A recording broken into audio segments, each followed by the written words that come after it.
Welcome back to Euro Roundup, the show where we round up the biggest results and talking points from across the weekend from Europe. Joining me today is Henry Hill. How are you, Henry? How was your weekend? Oh, it's very good, thank you, Mikey. We were just saying, feels like summer almost. No, it's a bit step too far. Spring and summer certainly almost here. So I've been back in shorts and t-shirt for the first time in a while. So yeah, good start to the week so far. How about you, my friend? How are you? Yeah, not too bad, Henry. Not too bad. I had quite a nice weekend. Played a bit of football yesterday. Watched the United Spurs game with Sonny Snelling, formerly of FD, on Saturday. So that was fun. But I do have you down, Henry, as one of the early adopters of shorts and t-shirts. I have you down as one of those guys. But yeah, I'm looking forward to those days as well. I've not quite made the jump yet, but yeah, come April, May, I think I'll jump on board. Yeah. Absolutely.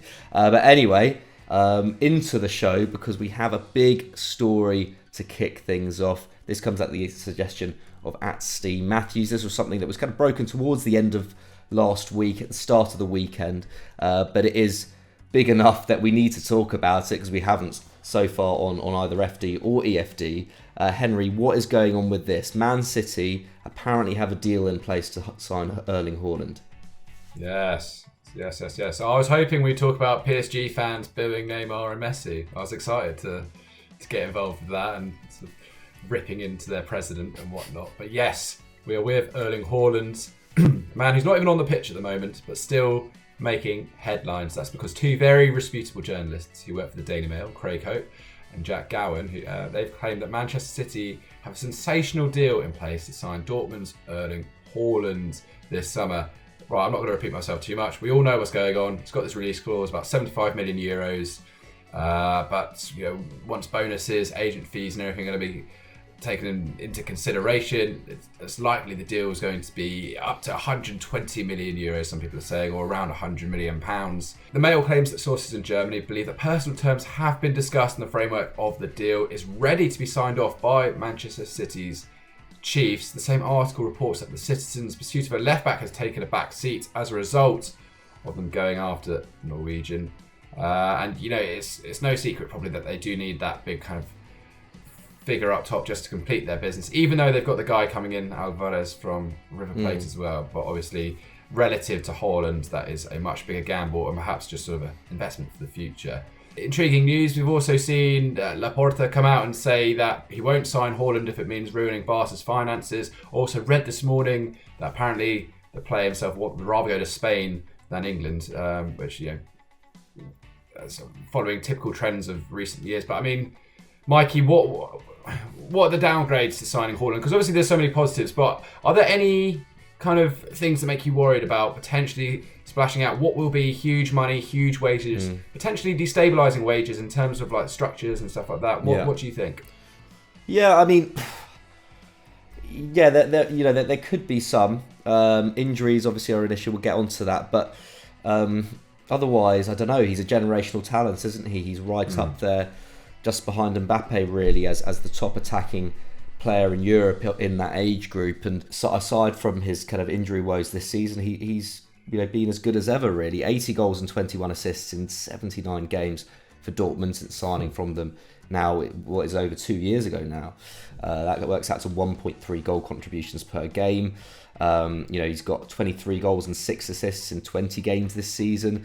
Only 6 players can top his 16 league goals in Europe's top 5 leagues at the time of writing. So, there's no doubt, as you say, to his quality.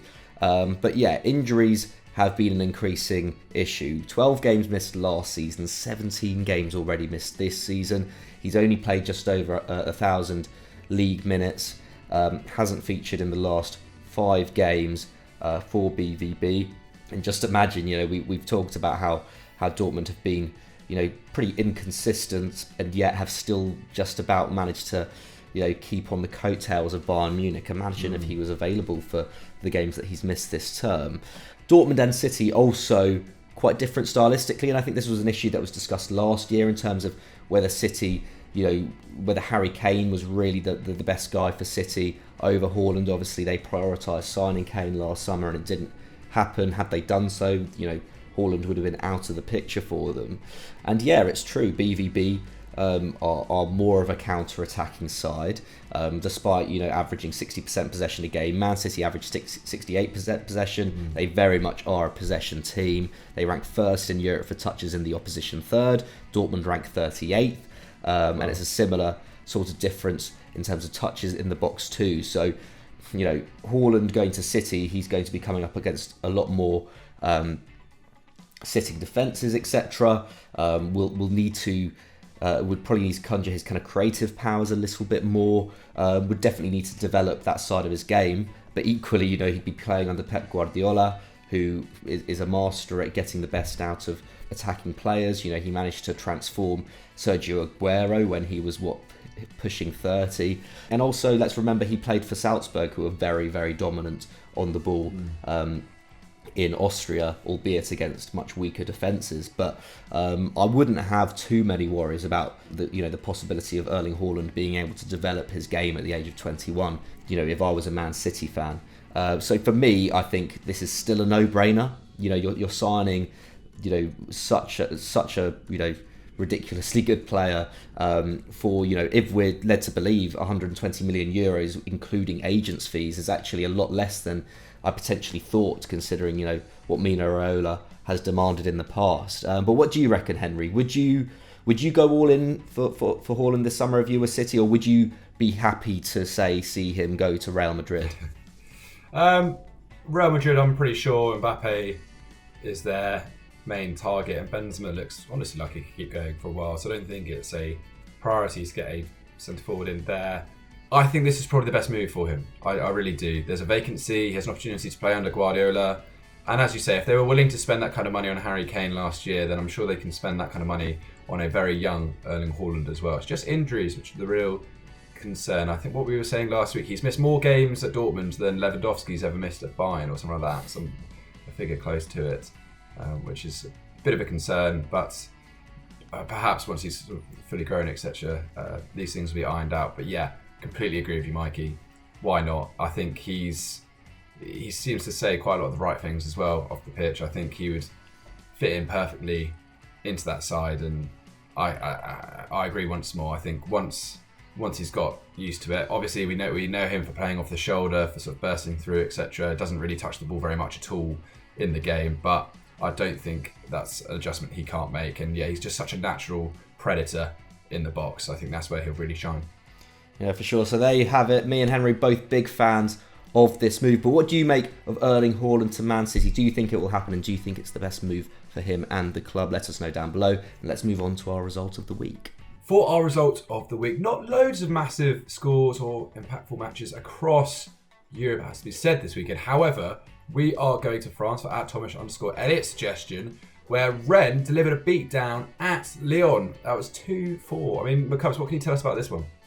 Yeah, an absolute beatdown, and a result that has a big bearing on the race for Europe in Ligue 1. Lyon were only, I think, 6 points off Rennes going into this game, and 5 points off Strasbourg, and they're now 9 points off Rennes, 8 points off Strasbourg.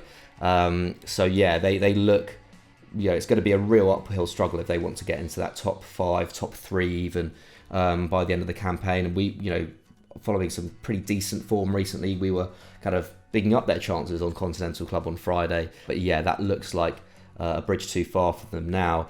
And yeah, this result now moves Rennes to within 1 point of third place Nice, also 1 point within second place Marseille as well. So in that area, the race for top 3 is very much on. But yeah, Lyon really didn't help themselves, did they? As we've seen a lot of times this season, the defence was just far from good enough. It was a makeshift back line this weekend. Thiago Mendes, who's obviously usually playing as a defensive midfielder, alongside 19-year-old Luca Bar, they were absolutely torn apart by Rennes' movement and his clinical finishing, and made some costly mistakes as well. They failed to close down Santa Maria as a corner fell to him for the second goal. Then Anthony Lopez gave a hospital pass that was promptly intercepted for the third. And then for the fourth, to be fair, a great strike from former Lyon man Martin Terrier. But Ndombele and Kakare were just too easily run past, weren't they, in the midfield, before he let rip from 25 yards. Their attack has, at least at points, made up for their defensive fragility this year, but they only got 2 shots on target from 11 attempts in this game. Bruno Genesio's men were much more clinical, 7 shots on target from 9 shots, and so what was ultimately a triumphant return to Lyon for the former coach. This result sees Les Gaunes drop to 10th in the league. As I said, 9 points now off third place Nice and below the likes of Nantes and Lens. 10th best defensive record in Ligue 1 as well. That will really need to change next term if they are to improve on their current performance.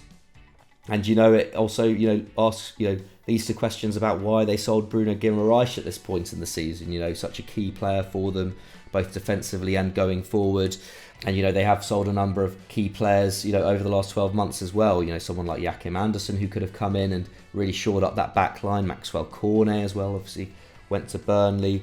They still have a very talented squad, but it does lead to questions as to whether they could have utilised more talent rather than selling it. But Henry, I know you're a big fan of Rennes, and this is a big result for them. What did you make of their performance?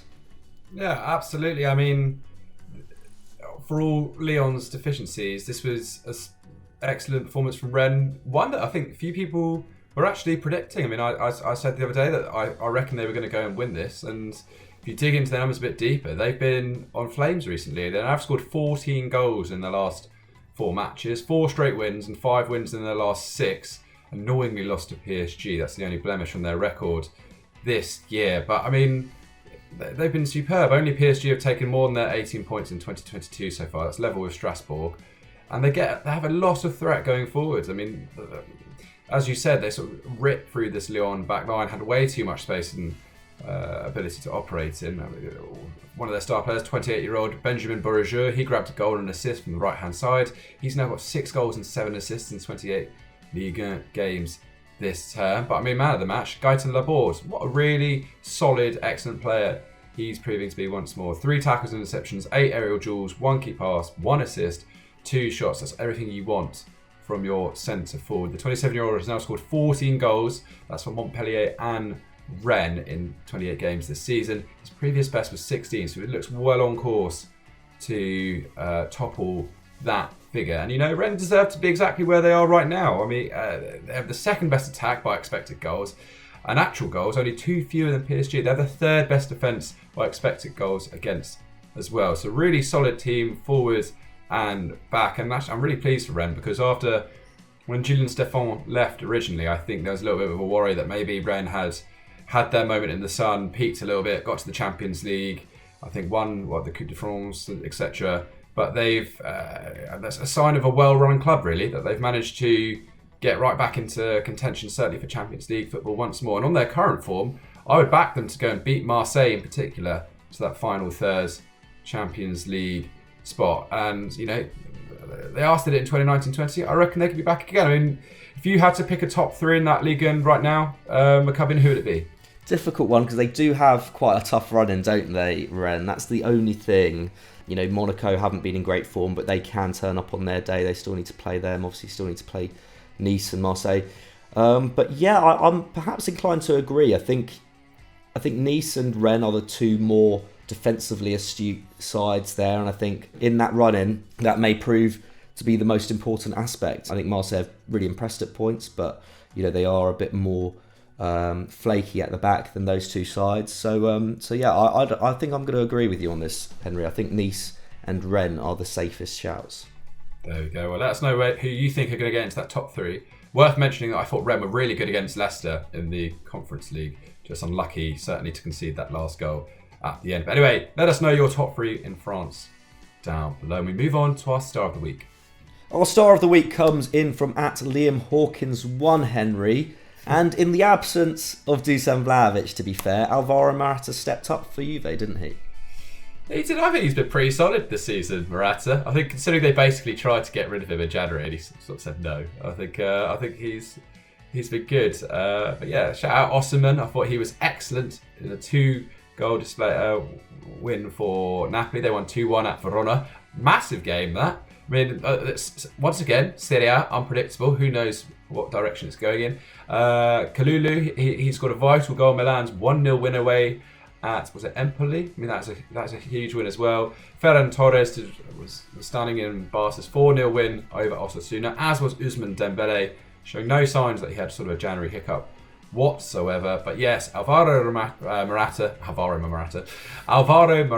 he tucked away a penalty and converted a back post header to help Juve to a comfortable 3-1 victory over Sampdoria on Saturday. The old lady now unbeaten in their last 15 Serie A games, stretching back to a 1-0 defeat to Atalanta on the 27th of November with 10 wins and 8 clean sheets in that run. I was writing about this last week.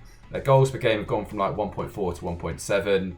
I mean, they're not incredible displays, it must be said, but they are getting the job done, and they genuinely, I think, look like a real threat in this Serie A title challenge. As we're going down the line, they're now 8 points ahead of 5th place Atalanta and only 7 behind leaders Milan and 3 behind Inter, although Inter do have a game in hand. But I mean, I'm pleased for Morata and his current form. He's a guy that probably gets quite a lot of stick. What do you think, McCubs?